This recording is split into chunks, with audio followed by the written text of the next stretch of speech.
America నావికాదళం చేసిన దాడుల్లో 3 భారతీయ నావికాదళులు మరణించడం అంతర్జాతీయంగా తీవ్ర కలకలం రేపుతోంది. ఈ ఘటనపై భారత ప్రభుత్వం అత్యంత తీవ్రంగా స్పందించింది.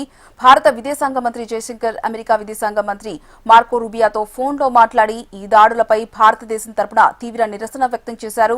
వాణిజ్య నౌకలపై ఇలాంటి ప్రాణాంతక దాడులకు పాల్పడడం ఏమాత్రం సమర్థనీయం కాదని ఆయన స్పష్టం చేశారు. ఈ విషయాన్ని జయశంకర్ సోషల్ మీడియా ప్లాట్ఫామ్లో ఎక్స్లో పంచుకున్నారు.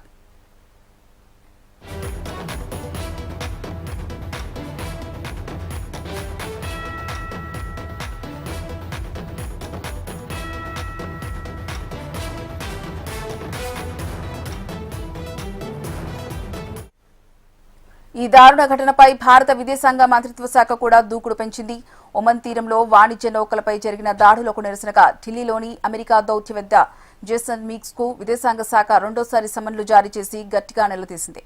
వాణిజ్య నౌకలపై దాడులు జరగడం తీవ్ర ఆందోళనకరమని భారత్ తెలిపింది.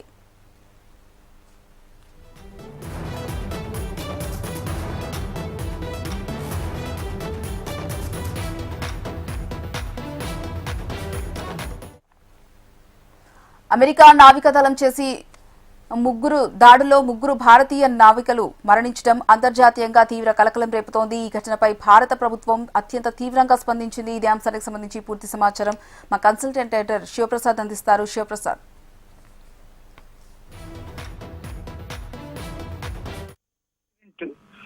నిన్న బాగా ఫ్లేర్ అప్ అయింది.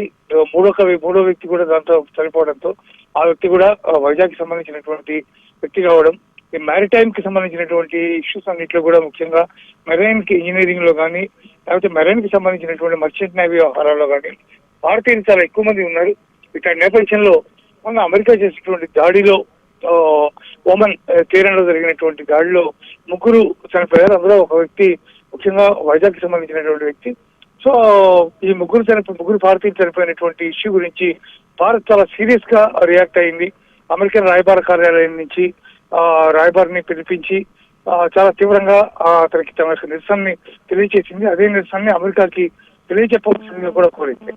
సో ఇంత జరిగినా కూడా వాళ్ళలో ఏమాత్రం చేంజ్ వచ్చినట్టుగా కనిపించట్లేదు. ఎవరు దాని గురించి ఒక మాట కూడా మాట్లాడలేదు. ఇట్లాంటి నేపథ్యంలో ఒకవైపు G7 సమ్మిట్ కి ప్రధానమంత్రి నరేంద్ర మోడీ బయలుదేరి వెళుతున్నటువంటి నేపథ్యంలో మరోసారి చాలా తీవ్రమైనటువంటి వ్యాఖ్యలు చేశారు జయశంకర్. చాలా కఠినంగా హెచ్చరించారు. ఈ రకమైనటువంటి వ్యవహార శైలిని ముఖ్యంగా భారతీయ వ్యక్తుల మీద, భారతీయ నౌకల మీద దాడి చేసేటటువంటి వ్యవహారాన్ని చాలా సీరియస్ గా తీసుకుంటున్నాం మేము. దీని ప్రపంచ దేశాలన్నీ కూడా ఖండించాలి అని చెప్పి కోరడం జరిగింది. మరోసారి రాయబారిని పిలిచి నిరసన వ్యక్తం చేశారు. మరోసారి చాలా సీరియస్ గా దాన్ని తెలియజేయవలసిందిగా కూడా కోరారు. మొత్తం మీద ఈ భారతీయ నావికులు 3 చనిపోవడం అనేటువంటి ఇష్యూ మాత్రం భారత్ చాలా తీవ్రంగా దాన్ని పరిగణించిందని స్పష్టంగా మనకు అర్థమవుతోంది. రేపు G7 సమ్మిట్ లో కనుక ఒకవేళ ట్రంప్ తో కనుక చర్చలు జరిగేటటువంటి మాట్లాడే అవకాశం కనుక ఉంటే ఒకవేళ అక్కడ మరోసారి ప్రధానమంత్రి మోడీ దీన్ని ప్రస్తావించే అవకాశం కూడా సుస్పష్టంగా కనిపిస్తుంది. Haripriya. Right, thank you Sivaprasad.